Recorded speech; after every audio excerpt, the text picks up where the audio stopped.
Bismillahirrahmanirrahim. Alhamdulillahirabbil alamin. Nahmaduhu wa nasta'inuhu wa nastahdihi wa nastaghfiruh wa na'udzu billahi min shururi anfusina wa min sayyiati a'malina. Man yahdihillahu fala mudilla lahu wa man yudlil falan tajida lahu waliyyan mursyida. Asyhadu an la ilaha illallah wahdahu la syarikalah wa asyhadu anna Muhammadan 'abduhu wa rasuluh. Allahumma salli wa sallim wa barik ala Muhammad wa ala alihi wa ashabihi ajma'in. Allahumma rabbi shrah li sadri wa yassir li amri wa hlul 'uqdatam min lisani yafqahu qawli wa la hawla wa la quwwata illa billahil 'aliyyil 'azim. Allahumma la sahla illa ma ja'altahu sahla wa anta taj'alul huzna in syi'ta sahla.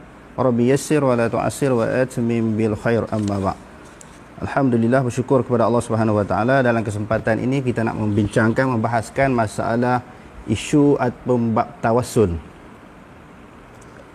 Jadi berdasarkan kepada ayat Quran, ya ayyuhallazina amanu taqullaha wa bataghul ilaihil wasilata wajahidu fi sabilihi la'allakum tuflihun. Wahai orang-orang yang beriman, takutlah kamu kepada Allah dan hendaklah kamu mencari wasilah. Di sinilah di dalam membincangkan ataupun membahaskan isu tawassul ini, orang kata kena cari perantaraan, orang kata kena cari wasilah. Jadi kita nak bahas apa maksud wasilah dan juga tawassul di sini. Berjihadlah kamu pada jalannya, yakni jalan Allah, la'allakum tuflihun, mudah-mudahan kamu memperolehi kejayaan. Jadi tawassul ini maknanya perantaraan. Sebagai gambarannya, sebelum kita masuk kepada perbincangan yang lebih lanjut, tawassul ini ada tawassul yang disepakati para ulama kata boleh, dan ada tawassul yang ulama khilaf. Khilaf ni maksudnya ada ulama kata boleh, ada ulama kata tak boleh. Jadi apa yang kita nak terangkan dan nak tekankan di sini adalah tawassul yang ada dalil daripada Quran dan juga hadis Nabi SAW. Maknanya tawassul yang sepakat ulama kata boleh. Sebab apa kita nak ambil yang sepakat ulama kata boleh? Kerana tawassul yang kata boleh itu adalah bersumberkan dalil daripada Quran dan hadis. Maknanya tawassul yang kuat di sudut pendapat. Tawassul yang kuat di sudut pendapat kerana sandarannya, ambilannya, rojokannya adalah daripada Quran dan juga hadis Nabi SAW. Kenapa nak tengok Quran? Kenapa nak tengok hadis? Kerana tawassul sebahagian daripada ibadat. Bila ibadat, kita tak boleh lari daripada Quran hadis, tak boleh lari daripada petunjuk Nabi SAW. Di dalam kehidupan kita biasa pun, dalam kehidupan kita di atas dunia ini, kita nak ambil yang kuat. Kita tak nak ambil yang lemah. Contohnya kita nak minta pertolongan, bantuan dengan mana-mana orang, mana-mana pihak. Antara dua orang kuat dengan orang tak kuat. Kita minta tolong orang yang kuat. Sebab kita tahu orang kuat dapat membantu dia. Yang lemah ni tak dapat membantu dia. Apabila diri seseorang individu rasa lemah, dia berusaha mencari ubat, mencari sesuatu yang dapat menguatkan tubuh badan dia. Kesimpulannya, di dalam kehidupan kita di atas dunia pun, kita pilih yang terkuat, yang terbaik. Tetapi, mengapa di dalam isu agama, isu ibadat, yang kita nak mempersembahkan agama yang kita amalkan ini, ibadat yang kita bawa ini, kita nak persembahkan kepada Allah. Kenapa kita tak nak ambil yang paling kuat? Yang paling kuat yang dimaksudkan di sini, sebagaimana yang disebutkan tadi, yang bersumberkan, yang disandarkan kepada Quran dan hadis Nabi SAW. Yang pertama, kita nak kenal pasti dulu, faham dulu, jelas dulu, apakah yang dimaksudkan tawassul. Dia kata, at-tawassulu fi syar'i huwa taqarrubu ila Allah Ta'ala bima syara'ahu fi kitabihi aw ala lisanihi rasul aw ala lisanihi sallallahu alaihi wasallam. Dia kata adalah taqarrub, pendampingan diri kepada Allah sebagaimana yang disyarakkan oleh Allah dan sebagaimana yang disyarakkan oleh Rasul sallallahu alaihi wasallam. Itu maksudnya. Dan wasilah pula pada syarak iaitu sesuatu perantaraan yang diambil untuk mendekatkan diri kepada Allah. Sesuatu perantaraan yang dijadikan sebagai wasilah, sebagai suatu jalan untuk mendekatkan diri kepada Allah Subhanahu wa taala. Yang seterusnya dibahaskan oleh para ulama, anwa'ut tawassuli. Iaitu bahagian-bahagian tawassul. Bahagian-bahagian tawassul. Awalan, at-tawassulul masyru'. Yang pertama, tawassul yang disyariatkan. At-tawassulul masyru'u huwa taqarrubul 'abdi ila Allah biwasilatin waradat fil kitabi aw sahihis sunnati. Dia kata, tawassul yang disyariatkan ini, yang dimasyru'kan, yang disyariatkan oleh Allah Subhanahu wa taala adalah merupakan suatu jenis tawassul yang ada datang dalilnya daripada Quran. Sebab kita sebut tadi, tawassul adalah mengambil perantaraan, mengambil wasilah, jalan untuk mendekatkan diri kepada Allah. Jadi tawassul yang pertama ada nasnya dalam Quran ataupun ada nasnya, dalilnya daripada hadis Nabi SAW. Yang pertama, min anwa'it tawassul wa min anwa'ihi, daripada cabang-cabang bahagian-bahagian tawassul yang dibenarkan. Kita sebut yang pertama yang dibenarkan, yang dibolehkan di dalam syarak. Yang pertama dia kata apa dia? At-tawassulu bi asma'illahi wa sifatih. Ini tawassul yang dibenarkan. Kita bertawassul menjadikan perantaraan dengan nama-nama Allah Subhanahu wa taala dan juga dengan sifat-sifat Allah. Sebab nama Allah Ta'ala juga adalah merupakan sifat Allah. Macam nama Allah Ta'ala Ar-Rahman, Ar-Rahim, Al-Qayyum, Al-Hadi, Ar-Ra'uf, Al-Jabbar. Itu nama-nama Allah. Nama-nama itu juga adalah merupakan sifat bagi Allah. Contohnya nama Allah Ta'ala Ar-Rahim, yang penyayang. Itu nama dia. Tetapi dalam waktu yang sama, Ar-Rahim itu adalah merupakan sifatnya. Sifat Allah Subhanahu wa taala yang penyayang. Jadi tawassul dengan nama Allah Ta'ala ini memang ada dalil, ada nafsnya daripada Al-Quran. Walillahil asma'ul husna fad'uhu biha. Dan bagi Allah Subhanahu wa taala nama yang indah-indah, yang cantik-cantik, yang elok-elok. Apa dia? Asma'ul husna tu lah. Nama Allah Ta'ala yang 99 itu. Bila kita nak berdoa kepada Allah, kita masukkan doa Asma'ul Husna di dalam doa kita. Ya Allah, Ya Rahman, Ya Rahim, Ya Qayyum, Ya Hadi, Ya Ra'uf dan sebagainya sampai 99. Bukan semestinya kita baca semua. Kalau baca semua tu baik lagi baiklah. Baca beberapa nama Asma'ul Husna dimasukkan di dalam doa ketika kita berdoa kepada Allah. Ini dipanggil tawassul dengan Asma'ul Husna. Nama Allah Subhanahu wa taala yang baik, yang elok, yang indah. Itu tawassul yang pertama dia kata. Fad'uhu biha. Hendaklah kamu semua berdoa dengannya, dengan nama-nama tadi. Wa dharul ladzina yulhiduna fi asma'ih. Dan hendaklah kamu tinggalkan orang-orang yang menyimpang daripada nama Allah. Hendaklah kamu tinggalkan, kamu biarkan, jangan ikut orang yang menyimpang daripada nama Allah. Siapa diakah golongan yang menyimpang daripada agama Allah, daripada nama-nama Allah Ta'ala? Iaitu orang-orang kafir yang memasukkan di dalam permohonan mereka nama-nama Tuhan mereka. Orang-orang kafir yang memasukkan nama Tuhan mereka di dalam permohonan dan doa mereka. Seperti Lata, Uzza, Manaf dan sebagainya. Jadi dia kata di sini, sayujzauna ma kanu ya'malun.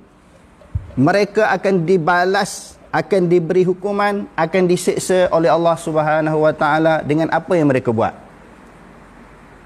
Jadi orang kafir zaman Nabi ni bila nak doa kepada Allah, doa juga kepada Allah. Sebab itu orang duk kata, kita bukan doa kepada wali, kita bukan doa minta kepada kubur, kepada Allah. Tapi perantaraannya kubur, perantaraannya wali. Sama tak sama? Kita pun tahu doa selain daripada Allah Ta'ala syirik. Betul? Kita doa kepada Allah, tetapi dimasukkan. Kenapa dimasukkan nama-nama wali? Kenapa dimasukkan ketika berada di atas kubur? Maknanya ada penyimpangan. Walaupun kita tahu bukan direct minta kepada kubur. Orang kata apa puak-puak ni tak reti, tak faham masalah tawasul. Kita kan bukan minta kepada wali, kita bukan minta kepada kubur, tetapi dimasukkan. Dan nanti kita tengok sampai penghujung dia bagaimana para ulama membahaskan bagaimana ditolak tawasul selain daripada apa yang disebut dalam Quran dan hadis yang dianggap sebagai suatu penyimpangan. Apa kelemahannya, apa kekurangannya, nanti kita tengok di perhujung perbahasan. Dia kata akan dibalas dengan apa yang mereka lakukan. Wajhud dalalah. Dalalah ayat ini, ayat Quran yang dibacakan tadi menunjukkan annallaha subhanahu wa ta'ala, sesungguhnya Allah subhanahu wa ta'ala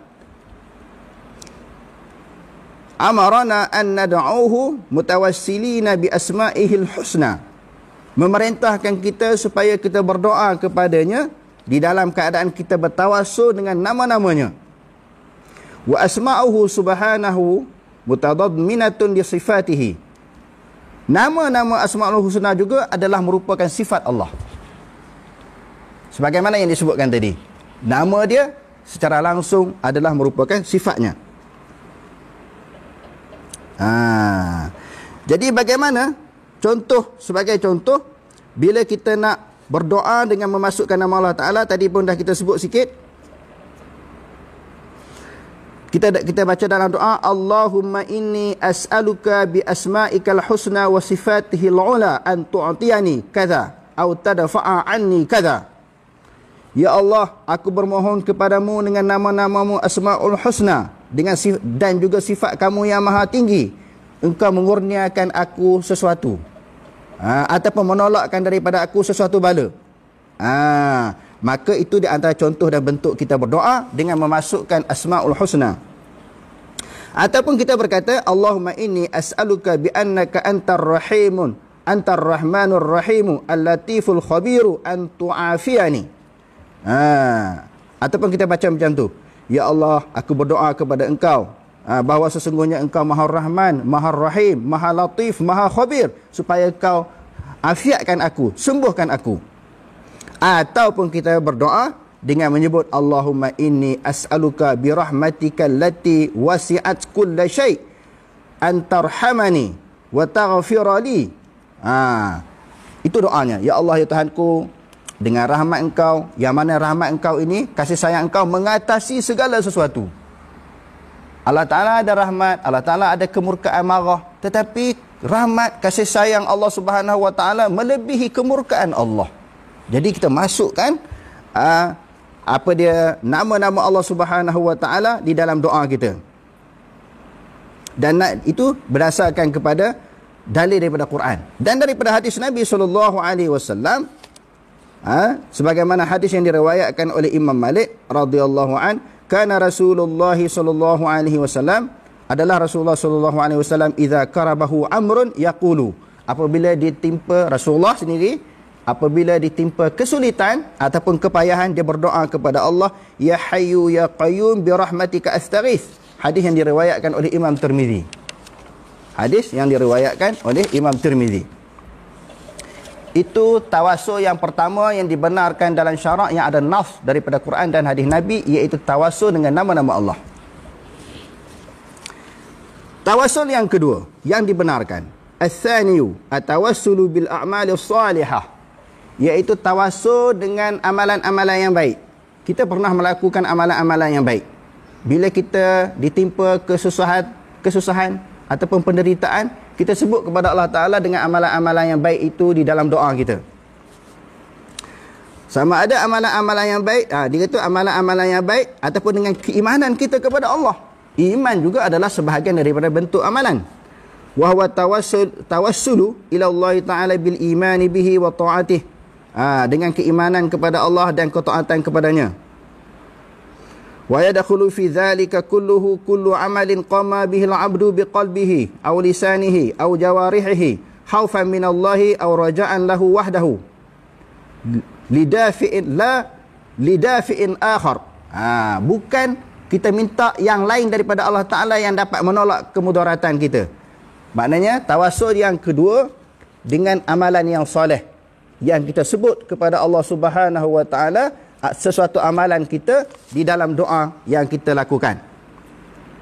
Kaifiyatuhu, kafiat ataupun caranya, huwa ayatadhakkara da'i wa amalan salihan qama bihi lillahi wahdahu la lidafi'in akhar, aw yatadhakkara al-amala yatawajjahu ila rabbih mutawassilan bihadzal amali fi an yu'tiyahu aw yadfa'ahu. Kita sebut di dalam doa kita sesuatu amalan yang kita buat di dalam doa untuk mendapat sesuatu kebaikan ataupun menolak sesuatu keburukan. Seperti contohnya dia menyebut ka'an yaqulal muslimu Allahumma bi imani bika wattiba'i rasulika ighfirli. Ya Allah, dengan keimananku kepadamu dan dengan aku mengikut nabiku, dengan aku mengikut nabimu, maka ampunkanlah dosaku. Ampunkanlah dosaku. Ataupun dia kata, Allahumma innaka ta'alam bi anni amiltu kadza. Ya Allah, sesungguhnya engkau mengetahui sesuatu amalan yang aku buat. Wa yusamma amalan qama bihi lillahi wahdahu. Ya Allah, kau tahu amalan yang aku buat. Jadi kita sebutlah amalan apa yang kita buat. Lalu kita kata lagi, Allahumma in kuntu amiltuhu raja'an li thawabika wa khawfan min iqabika fa'atini. Ya Allah, ya Tuhanku, sekiranya amalan ini aku buat untuk mengharapkan pahala daripada engkau, ataupun aku buat amalan ini kerana takut kepada engkau, kabulkanlah doa aku, kurniakanlah kepada aku, ataupun tolaklah daripada aku kejahatan yang akan melanda aku. Apa dia? Maksudnya kita berdoa dengan kita menyebut kepada Allah Subhanahu wa taala di dalam doa sesuatu amalan baik yang kita buat. Dan contoh lagi, dalilnya lagi, dalil kita sebut amalan yang baik itu kepada Allah Taala di dalam doa, iaitu ayat Quran ayat 127 surah Al-Baqarah. Wa idh yarfa'u Ibrahimul qawa'ida minal baiti wa Ismail. Dan ingatlah ketika mengangkat oleh Nabi Ibrahim batu-batu asas untuk mendirikan Kaabah dan berserta dengan anaknya Ismail. Lalu mereka berdua berdoa, Rabbana taqabbal minna, ya Tuhan kami, terimakanlah daripada kami, innaka antas sami'ul alim, sesungguhnya engkau Maha mendengar lagi Maha mengetahui. Rabbana waj'alna muslimaini laka, ya Tuhan kami, jadikanlah kami berdua orang yang berserah diri kepada engkau, wa min zurriyatina, dan juga zuriat keturunan kami, ummatan muslimatan lak, suatu umat yang menyerah diri kepadamu. Apa maksud umat yang menyerah diri? Umat yang akur, patuh segala perintahmu. Wa arina manasikana, tunjuklah kepada kami bagaimana cara ibadat haji kami. Wa tub alaina, terimalah daripada kami, innaka antat tawwabur rahim, sesungguhnya engkau Maha menerima taubat lagi Maha penyayang. Jadi wajah dilalah ayat ini, fi ayataini tawassala bi raf'il qawa'idi minal bait. Wa huwa amalun salih, iaitu tawassul dengan dia meletakkan batu-batu asas, yang mana meletakkan batu asas untuk mendirikan Kaabah ini adalah merupakan suatu amalan yang baik. Zalika annahu istijabatu lil amri li amrillahi lahuma bidzalika. Kerana meletakkan batu asas ini adalah menyahut suruhan Allah Ta'ala. Jadi dalam ayat ini, hadirin sekalian, Nabi Ibrahim berdoa kepada Allah setelah melakukan kebaikan. Apa kebaikan yang dimaksudkan di sini? Membina Kaabah. Ketika setelah meletakkan batu-batu asas, lalu berdoa kepada Allah. Maknanya apa? Kita berdoa dengan menyebut amalan yang soleh, amalan kebaikan yang dia lakukan. Itu dalil daripada Quran dan hadis, boleh kita bertawassul dengan amalan yang soleh. Yang kedua, dalil daripada sunnah Nabi SAW. Marawa Abu Hurairah radhiyallahu anhu qala Rasulullah SAW. Iaitu hadis yang telah diriwayatkan oleh Abu Hurairah radhiyallahu an, apabila seseorang itu hendak, fa idza arada an yattaji'a falyattaji' ala shiqqihil ayman. Bila seseorang itu nak tidur, dia meletakkan lambung-lambungnya sebelah kanan, rusuknya sebelah kanan. Kita bagaimana yang kita tahu, dan saya telah bahaskan isu ini, maknanya tidur di antara tidur yang sangat-sangat selesa, sangat-sangat dapat merehatkan tubuh badan, walaupun mengambil masa yang singkat, iaitu tidur atas lambung-lambung, bukan tidur menerat, bukan tidur terlentang. Walaupun beberapa jam sahaja kita dah rasa selesa, segar, boleh mendatangkan kekuatan daripada tidur yang sebegitu. Jadi Rasulullah ajar tidur meletakkan lambung-lambung kanannya. Lalu selepas dia meletakkan lambung-lambung kanannya, iaitu ketika dia nak tidur, sebelum tidur, falyaqulu bismika rabbi wada'tu jambi wa bika arfa'uhu. Dia kata, ya Allah, kerana engkau, dengan kekuasaan engkau, aku letakkan lambung-lambung aku, dan juga aku bakit pun dengan kekuasaan engkau. In amsakta nafsi farhamhu. Kalau sekiranya kamu tarik diri aku mati di dalam tidur itu, maknanya peliharalah diri aku ataupun roh aku, jaga dia.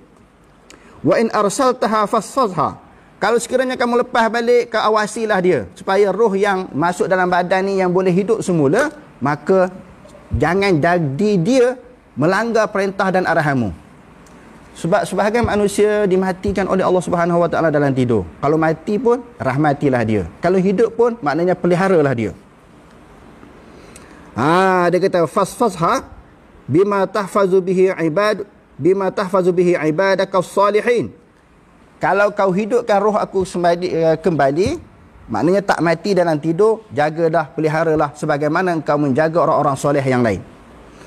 Gambaran daripada hadis yang kita bacakan tadi, fil hadithi wasiyatun minal Mustafa sallallahu alaihi wasallam lil muttaji'i an yuqaddima baina yaday du'aihi tawassulan ilaihi subhanahu bitasbihihi wa tanzihihi. Maknanya wasiat Nabi, perintah Nabi, arahan Nabi sallallahu alaihi wasallam ketika hendak tidur, dia berdoa kepada Allah Subhanahu wa taala sebagai tawassul. Ini tawassul dengan amalan yang baik. Tawassul dengan amalan yang baik. Okey, yang ketiga. Tadi dah kita sebut tawassul dengan nama-nama Allah, tawassul dengan amalan yang soleh, amalan yang baik.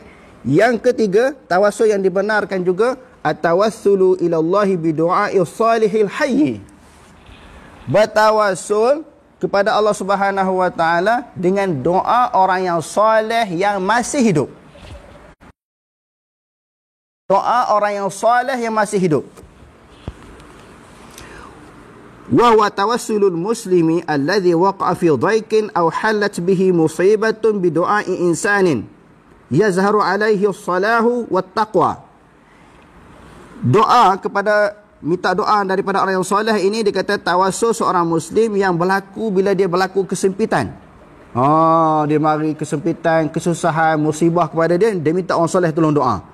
Ataupun berlaku kepada dia suatu musibah, sempit ataupun musibah, yang mana secara zahir dan terang orang itu ada kebaikan dan ketakwaan. Orang itu memiliki ciri-ciri orang yang bertakwa, orang yang soleh, orang yang baik. Sebab orang yang baik ini Allah Subhanahu Wa Taala memakbulkan doa dia, minta orang yang soleh tolong doa.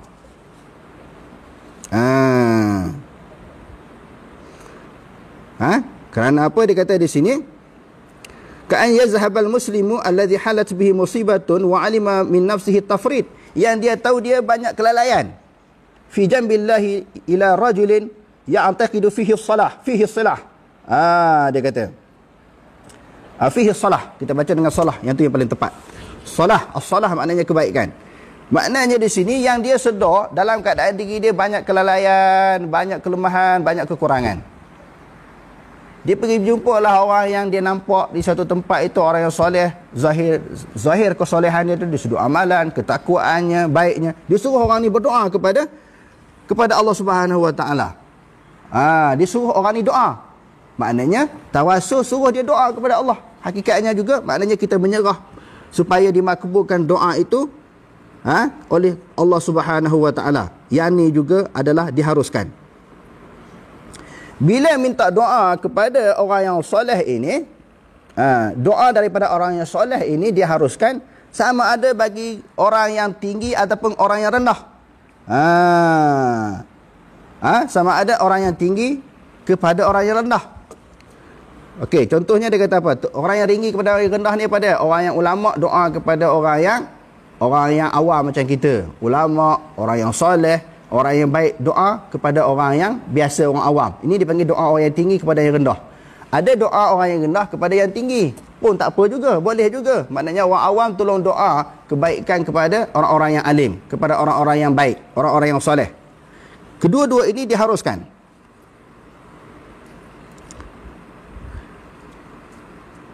Contoh, dia bagi contoh di sini, wa misalul adna lil a'la. An Umar bin Khattab radhiyallahu an. Doa daripada Umar ibn Khattab radhiyallahu an, dia kata, istazantu Rasulullah sallallahu alaihi wasallam fil umrah fa azina li wa qala la tansana ya akhi min du'aika. Hadis ini diriwayatkan oleh Imam Tirmizi dan juga Abu Daud. Sayyidina Umar dia minta izin kepada Nabi sallallahu alaihi wasallam kepada Nabi sallallahu alaihi wasallam untuk pergi umrah. Lalu Nabi kata, la tansana min du'aika ya akhi, tolonglah doa untuk kami. Maknanya Nabi minta supaya Sayyidina Umar minta doa kepada Allah Ta'ala untuk kami sekali, dia kata. Nampak? Maknanya kita, orang yang soleh, dia boleh doa kepada Allah untuk kebaikan kepada orang yang rendah. Orang yang rendah juga boleh minta kebaikan kepada Allah kepada Allah supaya bagi diperturunkan kebaikan itu kepada orang yang lebih tinggi. Maknanya orang yang tinggi kepada orang yang lebih rendah, orang yang rendah kepada orang yang lebih tinggi pun kita boleh doa kepada Allah untuk minta kebaikan. Itu maknanya diharuskan. Dan Allah Subhanahu wa taala menyebut di dalam Al-Quran, wa ma arsalna min rasulin illa liyuta'a bi idznillah. Dan tidaklah kami mengutuskan mana-mana rasul melainkan supaya ditaati dengan perintah Allah, dengan izin Allah. Walau annahum izzalamu anfusahum. Sekiranya mereka telah menzalimi akan diri mereka sendiri. Maknanya seseorang yang menzalimi diri sendiri. Apakah maksud menzalimi diri sendiri? Iaitu melakukan sesuatu dosa. Sebab apakah orang yang melakukan dosa dan maksiat dianggap menzalimi diri dia sendiri? Dengan dosa dan maksiat yang dilakukan menyebabkan dia akan disiksa di dalam kubur, dia akan disiksa di dalam neraka. Maknanya buat naya kepada diri sendiri. Makna dalam hadis, dalam ayat yang kita bacakan tadi, walau annahum izzalamu anfusahum. Sekiranya mereka telah menzalimi akan diri mereka sendiri, ja'u, mereka datang akan engkau, ja'uka, mereka datang kepada engkau, fastaghfarullah, mereka minta ampun kepada Allah Subhanahu wa taala, wastaghfara lahumur rasul, dan Nabi SAW pun minta doa kepada Allah supaya mereka diampuni. La wajadullaha tawwabar rahima, niscaya mereka mendapati akan Allah Ta'ala itu maha menerima taubat lagi maha penyayang. Maka orang yang tinggi boleh doa kepada Allah untuk kebaikan orang yang rendah. Orang yang rendah martabatnya boleh minta tolong kepada Allah untuk kebaikan orang yang lebih tinggi daripada dia.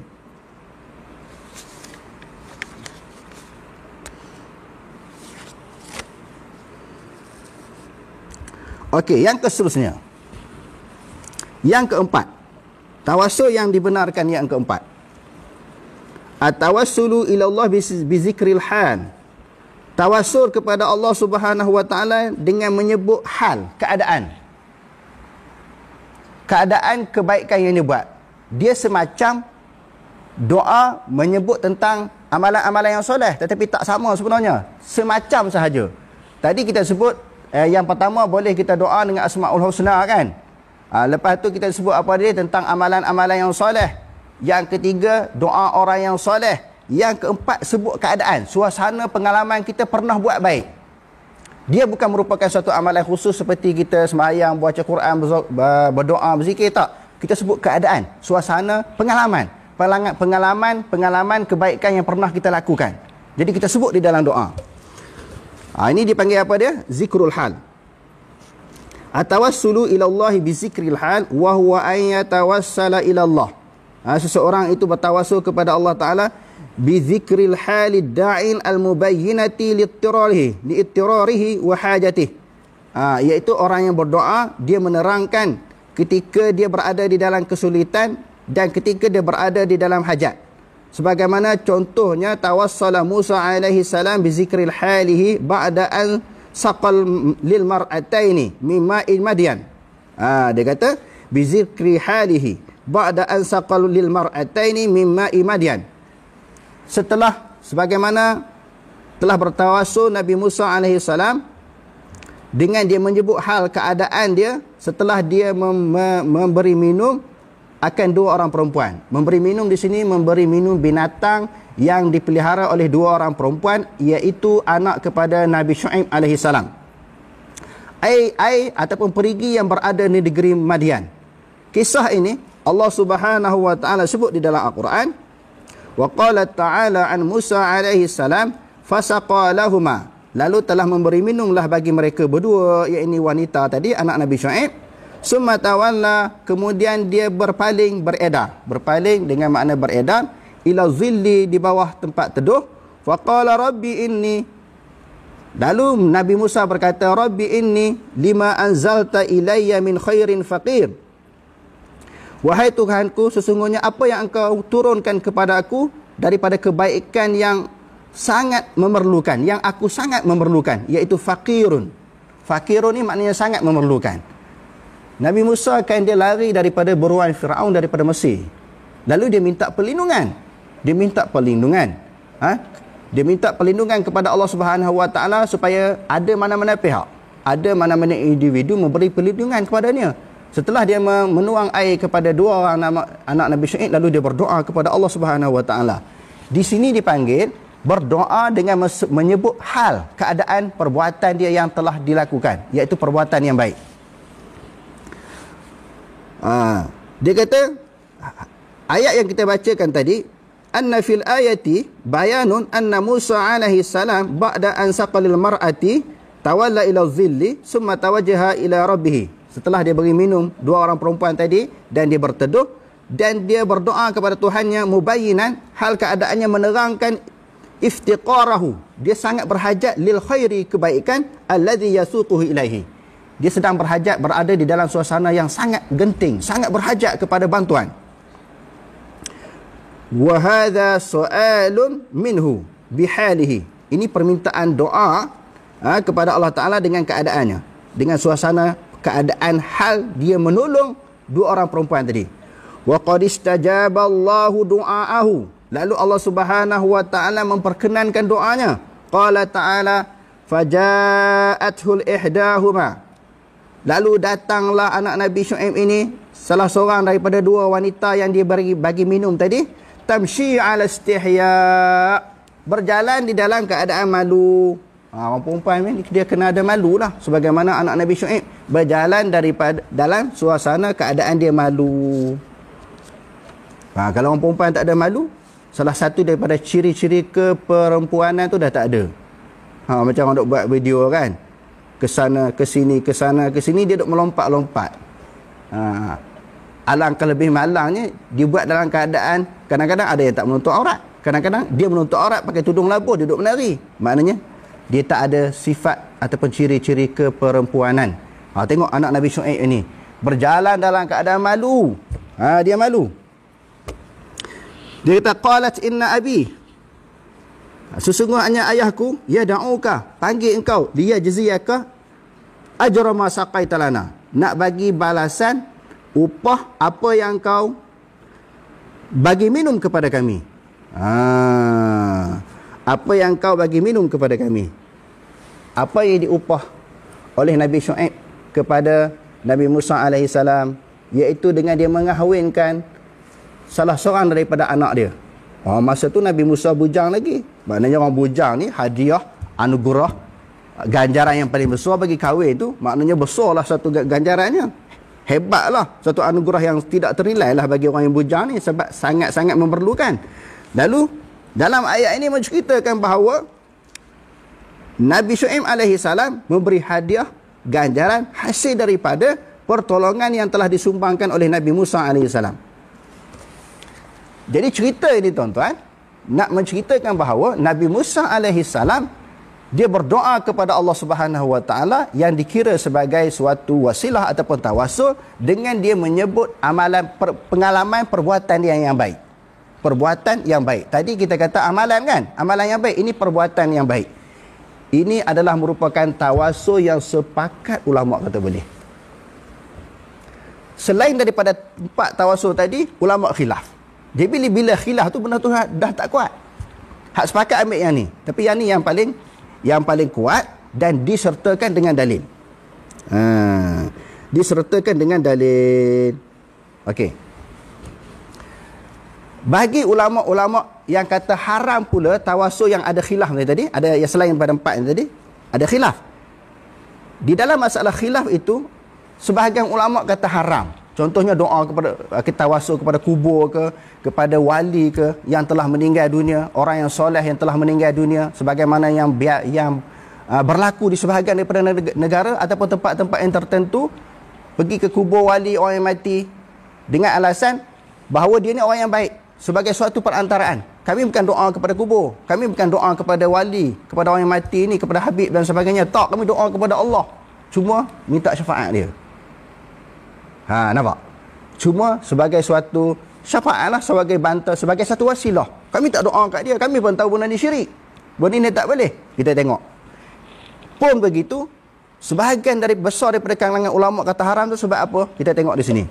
Dia kata al-awalu tawassulu biwasilatin nas syari' ala butlanihi. Kerana tawasul yang macam itu, dia kata terang kebatilannya, wahwa tawassulul musyrikin. Ini adalah bentuk tawasul orang musyrik. Walaupun saya kata ada khilaf benda ni kan, ada khilaf, tetapi yang lebih kuatnya adalah haram kerana menyerupai tawasul orang yang syirik. Tuan-tuan, tak payah tuan-tuan nak lambatkan kitab yang mengatakan boleh tak boleh. Kalau tuan-tuan baca kitab ni, kalau tuan-tuan baca Mafahim Yajib Antusahah, berpuluh-puluh kitab pun kita baca tentang masalah ulama, sebahagian ulama yang mengharuskan. Tak payah lambatkan kitab yang kata ini boleh, ini boleh, ini boleh, kerana itu adalah ijtihad pandangan. Tetapi kita nampak secara jelas dan terang, tawasul yang macam itu, iaitu tawasul kepada wali, kepada kubur, orang yang mati, orang yang soleh, ini merupakan mirip kepada tawasul orang musyrikin, golongan yang syirik kepada Allah Subhanahu wa taala. Lalu dia jelaskan di sini, dia kata apa? Wa huwa tawassulul musyrikin bi alihatihim, menyerupai tawasul orang musyrik dengan tuhan-tuhan mereka. Wa hukmuhu annahu syirkul akbar. Ini adalah merupakan syirkun akbar, adalah syirik yang besar. Wa bitulanihi zahirun, dan kebatilannya, dia kata wa butlanuhu zahirun, kebatilan tawasul yang macam ini jelas. Kerana Allah Subhanahu wa taala berfirman, ala lillahi dinul khalis. Ketahuilah bagi Allah Subhanahu wa taala itu agama yang murni. Murni tanpa berlaku sebarang kesyirikan. Walladzina ittakhadhu min dunihi awliya. Tuan-tuan tengok surah Zumar ayat 3, tuan-tuan. Surah Zumar ayat 3. Dan orang-orang yang mengambil selain daripada Allah Ta'ala wali-wali, pemimpin, pelindung, tempat berlindung, tempat berdoa, mengadu doa. Tak, kami bukan doa kepada dia, doa kepada Allah. Tapi kenapa sertakan nama wali? Nama orang-orang yang soleh, kenapa? Kenapa tak direct kepada Allah Subhanahu wa Ta'ala? Nanti kita baca di penghujung perbahasan tentang Allah Ta'ala ni tidak mengecualikan siapa-siapa berdoa dia boleh makbul. Tak semestinya doa seorang Nabi, orang yang soleh, ulama, orang wali-wali Allah Ta'ala, tak. Orang awam, orang jahil, orang yang banyak dosa macam kita pun Allah Ta'ala makbul doa. Kenapa perlu sertakan wasilah dengan orang-orang yang soleh?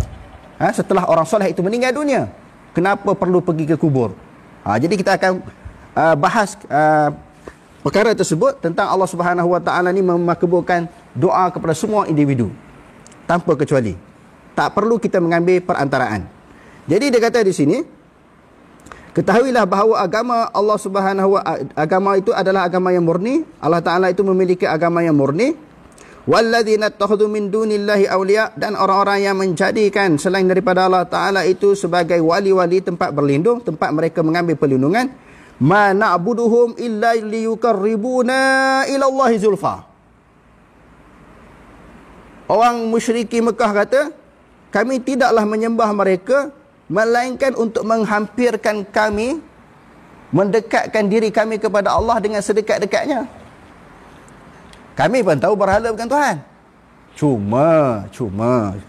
Cuma jadikan, masukkan nama berhala ini, kami sembah berhala ini untuk lebih mendekatkan diri kami kepada Allah, bukan nak dekat diri kepada berhala. Ini perantaraan sahaja. Bukan sembah tok kong, bukan sembah kubur, perantaraan sahaja. Dengar perantaraan. Sebab itu hak ulama yang kata haram, dia kata menyerupai tawasul orang kafir. Inna Allaha yahkumu bainahum. Sesungguhnya Allah Ta'ala akan menghukum di kalangan mereka yang buat begitu. Fima hum fihi yakhtalifun, pada sesuatu yang mereka perselisihkan. Inna Allaha la yahdi, sesungguhnya Allah Subhanahu wa Ta'ala tidak memberi petunjuk. Man huwa kadhibun kafar, orang yang dusta lagi sangat kufur. Allah Ta'ala tak akan bagi hidayah orang yang dusta lagi sangat kufur. Sikap macam ini digambarkan oleh Allah Subhanahu wa Ta'ala orang yang berdusta dan juga orang yang sangat kufur. Berdusta macam mana? Dia kata tak sembah, bukan nak sembah tokoh tu, sembah Allah Ta'ala. Sebenarnya nipu lah tu, dusta. Bila dah dusta, dibuat macam tu, sembah tokoh, maka dia jadi kafir lah. Jadi ulama' ni dia sadduz zara'i'. Dia tutup jalan syirik. Walaupun saya sendiri tidaklah saya menghukum orang yang buat macam tu kafir sesat. Kita tak tahu hati dia sama ada dia sembah kubur ke sembah wali. Itu masalah hati. Tetapi kita nak nasihatkan supaya benda tu tak usah buat. Kerana dia membawa kepada perkara-perkara yang boleh menjatuhkan, terjebak kepada kesyirikan.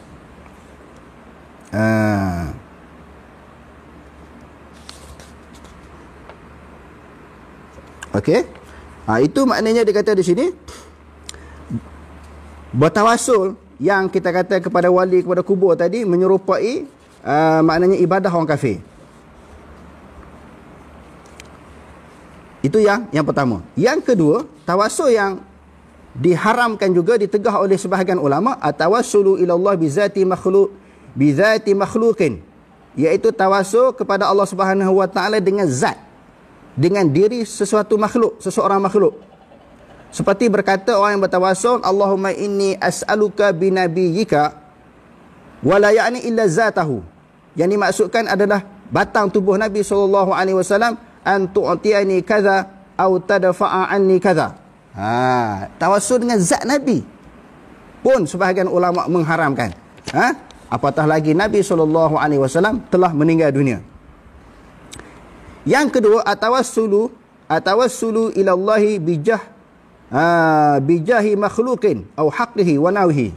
Tadi yang kedua tadi dia kata tawasul dengan zat. Yang keduanya dengan kemegahan. Kemegahan ni apa dia?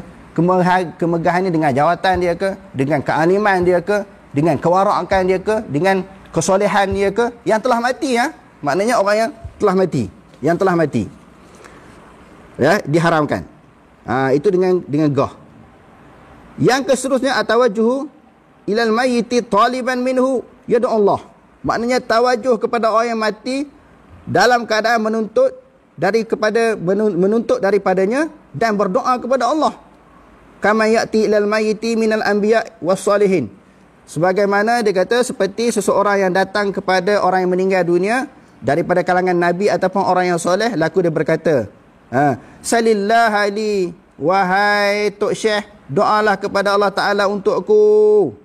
Au ud'allah li, doalah, mintalah ataupun doalah kepada Allah untuk aku, an yu'tiyani, supaya Allah Ta'ala kurniakan kaza begini. Au yadfa'a anni, ataupun menolak kepadaku sesuatu kemudaratan. Tengok. Doa kepada zat makhluk. Doa kepada kemegahan. Doa kepada orang mati. Memang dia kata doa ini semua doa kepada Allah, tetapi memasukkan nama orang yang mati. Saya nak ulangi lagi supaya jangan jadi keliru. Semua tawasul ni nak bagi tahu semua doa kepada Allah. Yang tu menyebabkan orang pening. Doa kepada Allah apa masalahnya?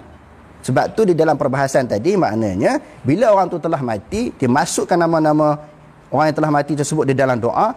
Ini dipanggil tawasul menyerupai tawasul orang kafir. Sebab ketika mereka berdoa kepada Allah Subhanahu wa Ta'ala, mereka memasukkan nama-nama berhala mereka, menyerupai tasyabbuh. Sebab itu tawasul yang macam ni juga pendapat yang kuat dilarang oleh para ulama.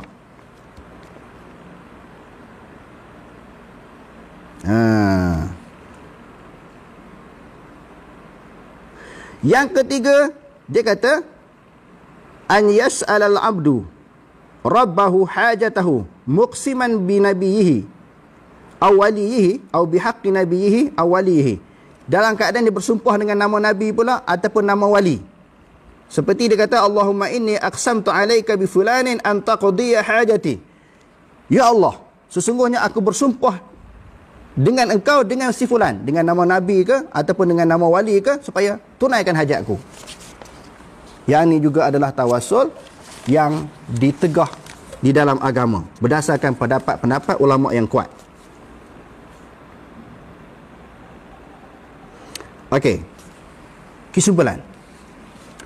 Kesimpulan daripada perbahasan tadi, adillatum man'i hadha tawassuli. Dalil-dalil tegahan tawassul-tawassul yang kita sebutkan tadi. Awalan, hadha an-naw'u min at-tawassuli lam yarid lahu dalilun fil kitabi wala fi sahih sunnati. Tawassul-tawassul yang diharamkan yang saya sebutkan 4 perkara, 5 perkara tadi, adalah tawassul itu tidak disebut dalilnya dalam Al-Quran dan juga di dalam sunnah Nabi yang sahih. Wa nahnu ma'muruna bil tizami bihima, dan kita diperintahkan supaya beriltizam dengan Quran dan sunnah Nabi sallallahu alaihi wasallam. Wa alaihi fa huwa ghairu masyru'in. Selain daripada Quran dan hadis, tawassul selain daripada berpegang kepada Quran dan hadis, selain daripada Quran dan hadis ini adalah suatu tawassul yang tidak disyariatkan. Wa innama huwa bid'atun mamnu'atun. Dan ini adalah merupakan suatu tawassul yang ditegah. Kerana Nabi SAW bersabda, Man amila amalan laisa alaihi amruna fahuwa raddun. Barang siapa yang melakukan sesuatu amalan yang mana amalan itu bukan urusan agama kami, maknanya sahabat pun, Nabi tak buat, sahabat pun tak buat, fahuwa raddun, maka amalan itu ditolak. Saya nak ulangi sekali lagi, bahawa tawassul sebahagian daripada bentuk ibadat. Ibadat ini dibina yubna ala tauqif, dibina atas terhenti dalil daripada Quran dan hadis. Kadang-kadang banyak sangat orang keliru. Orang kata asalkan tidak ada hadis yang melarang. Ini suatu kaedah yang diletakkan oleh ulama-ulama usul fiqh di dalam masalah bab makanan. Semua makanan halal kecuali ada larangan. Dia pergi ambil, dia bawa masuk kaedah ini di dalam bab ibadah. Pening. Sebab tu kena belajar betul-betul. Usul fiqh ini kena faham betul-betul. Dalam bab kaedah dalam bab ibadat tak sama di dalam kaedah di dalam bab makan minum. Bab makan minum ni semua halal kecuali ada dalil. Kalau bab ibadat semua tak boleh kecuali ada dalil. Apa dia? Maknanya di dalam bab masalah ibadat ini dia terhenti atas dalil. Maknanya kalau tidak ada dalil hukum dah haram, tak boleh. Itu dia terbalik. Kalau tak ada dalil hukum dah haram. Sebab ibadat-ibadat ini terhenti yubna ala tauqif. Dia terhenti di atas arahan syarak, sama ada daripada Quran ataupun daripada hadis Nabi SAW. Okey ya, kerana yang pertama kata haram tawassul-tawassul yang disebutkan tadi tidak ada dalil daripada Quran dan sunnah. Yang kedua, alasan yang kedua, anna hadzal naw'a min at-tawassuli zari'atun ila syirki. Tawassul yang kita sebut wali orang yang mati tadi, yang empat perkara tu tadi, adalah suatu jalan, ruang untuk membawa seseorang itu kepada syirik. Wa bima anna wasaila tabi'atun lil maqasid fil hukmi. Wasilah membawa kepada maksud. Wasilah membawa kepada maksud. Fa huwa mamnu'un saddur lizari'ah. Ini adalah suatu benda yang ditegah kerana menutup jalan. Kalau walaupun sebahagian ulama tak kata murtad, kafir, tetapi dia kata sebagai suatu jalan, tutup jalan daripada melakukan perbuatan-perbuatan yang syirik. Walaupun bukan secara langsung dianggap syirik, jalan kepada syirik itu ditutup. Wa ib'adu lil muslimin. Dan untuk menjauh wa ib'adan lil muslimin. Kerana nak menjauhkan bagi orang Islam min qaulin aw fi'lin yafdi ila syirki. Nak menjauhkan orang Islam sama ada di sudut perkataan, perbuatan yang membawa kepada syirik. Walidha ja'at adillatun kathiratun fil kitabi was sunnati. Ini adalah merupakan, kerana ini telah datang dalil-dalil yang banyak daripada Quran dan sunnah tadullu dilalatun qatibatun ala saddi zara'i'. Ini adalah menunjukkan suatu dalil yang sempurna, menunjukkan tutup jalan-jalan ila syirki wa muharramat, jalan-jalan yang membawa kepada syirik dan juga perkara-perkara yang haram, mim maqasidis syariah, sebahagian daripada maqasid syariah. Selain daripada maqasid syariah ni, jaga nyawa, jaga agama, jaga akal, jaga keturunan, jaga harta, ini sebahagian daripada maqasid syariah tutup jalan daripada melakukan perbuatan syirik. Duk cakap maqasid syariah, benda ni kena ambil berat. Sesuatu perkara yang membawa kepada syirik lalu ditutup. Itu alasan yang pertama kenapa tawassul yang macam tu tidak dibenarkan. Kerana dalam Al-Quran menyebut wala tasubbul ladzina yad'una min dunillah. Janganlah kamu mencerca orang-orang yang berdoa selain daripada Allah, fayasubbullaha adwan bighairi ilmin. Nanti mereka akan cerca Allah dengan ketiadaan ilmu. Kita pergi orang duk sembah berhala, kita kata bengong kafir, kenapa duk sembah berhala? Dia dengar-dengar, dia panas, dia maki kat Tuhan kita balik. Jadi larang. Jangan maki orang kafir tengah duk sembah berhala. Kita doa je kepada Allah supaya dia beri hidayah, dan kita ajak dia dengan jalan hikmah supaya dia terima agama Islam, bukan pergi maki dia. Kalau maki kepada Tuhan dia akan maki kepada Tuhan kita balik. Maka tutup jalan. Ini dipanggil tutup jalan supaya dia tidak memaki, tidak mencerca Tuhan kita. Yang ketiga, alasan ulama yang kata haram tawassul yang macam tadi, kenapa?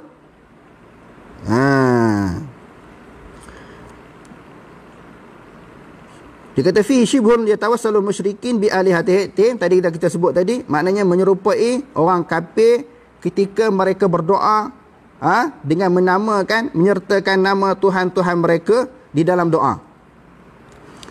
Yang keseterusnya, kenapa ditegah fihi intiqasu lillahi subhanahu wa ta'ala. Anggap Allah Ta'ala komen.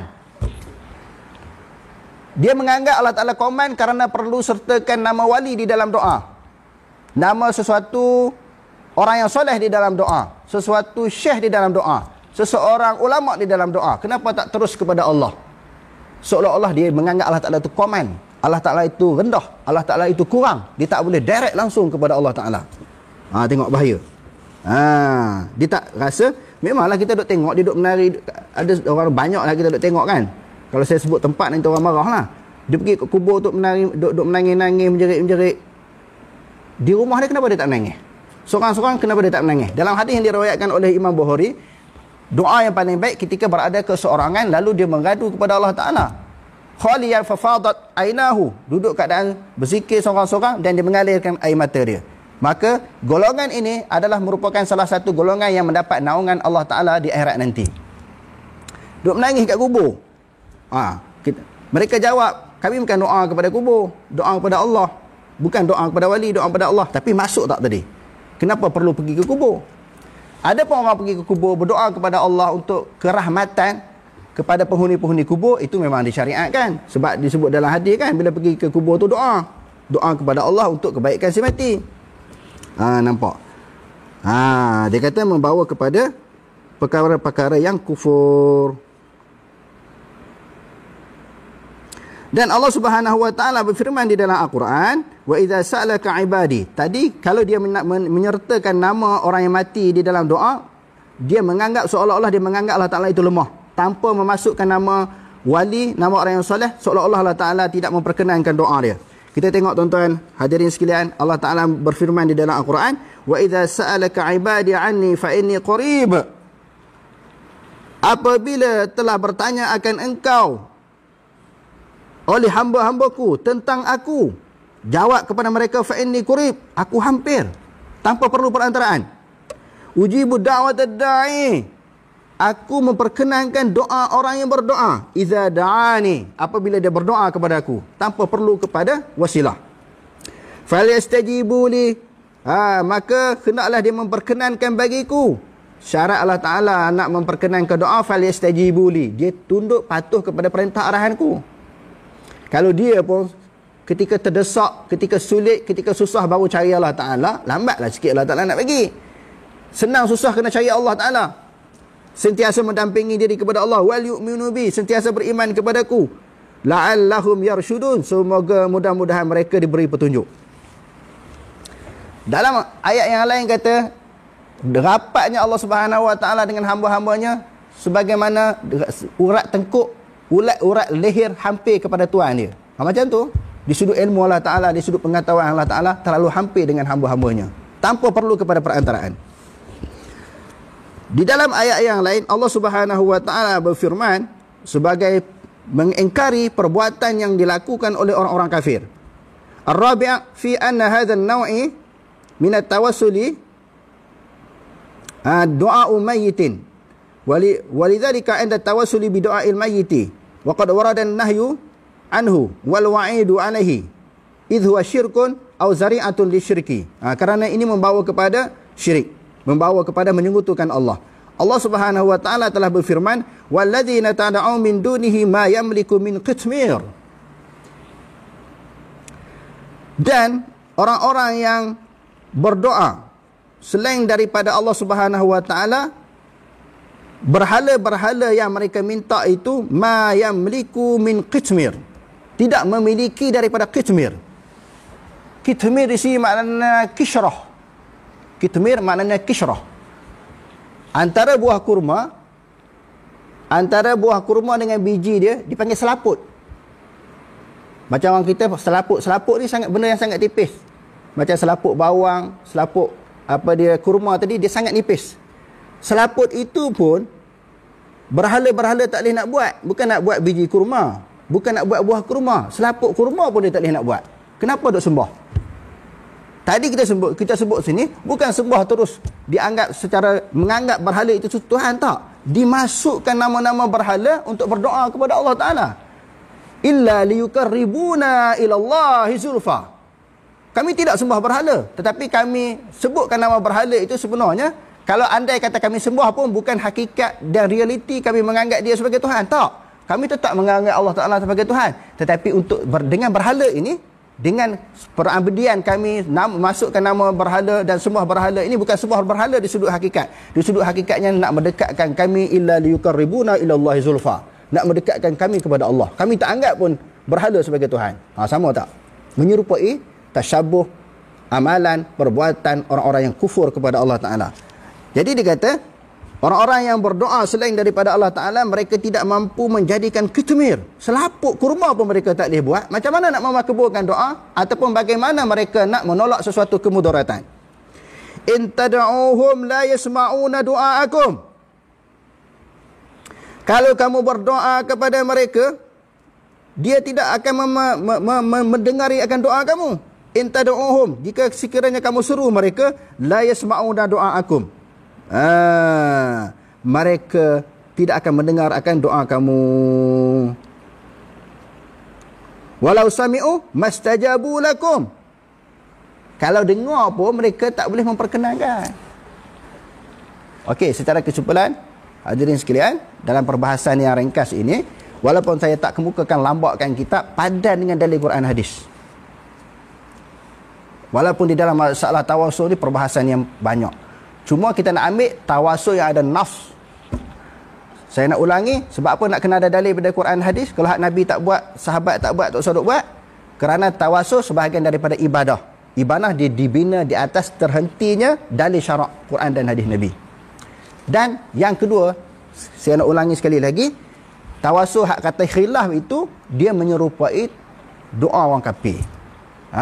Ketika mereka menamakan, memasukkan nama-nama Tuhan mereka ketika mereka bermunajat dan berdoa kepada Allah Ta'ala. Yang ketiga, walaupun ada hak khilaf tu tadi, saya kata tak usah buat juga kerana pendapat yang tidak kuat, tidak sejajar dengan Quran hadis, kerana sadduz zara'i' maknanya tutup pintu yang membawa kepada kesyirikan. Tutup pintu kepada, tutup ruang jalan-jalan yang membawa kepada syirik. Jadi dalam Islam ini sebahagian daripada perkara yang termasuk di dalam maqasid syariah, tutup jalan. Sebab yang keempat nak sebut, kalau berdoa dekat kubur ni lain nampak. Hak doa sendiri-sendiri tak nampak sangat beria sangat. Menangisnya, sedihnya, sebabnya. Kalau kat kubur ni nampak pelik. Saya sebut tadi, saya tak nak sebut nama-nama tempat tu. Kalau sebut ada orang mengaji di situ, dia marah. Kalau di Pakistan sendiri memang ada pergi kat kubur, dipanggil golongan beralui. Golongan beralui hak duk pergi ke kubur ni kepada doa di kubur, lepas tu masukkan nama-nama orang-orang yang soleh, tok-tok guru, ulama-ulama mereka di dalam doa. Kalau di Pakistan, golongan beralui. Di Malaysia mula dah nak merebak. Jadi sikap ulama-ulama dulu, sesuatu ruang yang membawa kepada kebinasaan, benda tu diulang banyak-banyak kali. Walaupun tuan-tuan dah jemur saya terang tentang masalah tawasuk ni, banyak kali dah saya terang, tapi hari ni terang lagi kerana masih berlaku lagi. Masih berlaku lagi. Lalu dicarilah hadis-hadis untuk menghalalkan perbuatan mereka. Macam saya sebut hari itu, kalau buat ibadat-ibadat yang lain tak nak cari hadis, tetapi kalau nak menari, nak mengharuskan menari, pergi cari hadis yang tak kena mengena dengan perbuatan yang hadis yang disebutkan itu tak kena mengena dengan realiti yang berlaku. Maksudnya hadis itu cerita lagu lain, mereka faham lagu lain, lalu diambil dan di atas dasar tak faham itu untuk menghalalkan perbuatan mereka. Jadi sekadar itu dulu hadirin sekalian. Wallahu alam. Aqulu qawli hadza wa astaghfirullahal azim li wa lakum. Wassalamualaikum warahmatullahi taala wabarakatuh.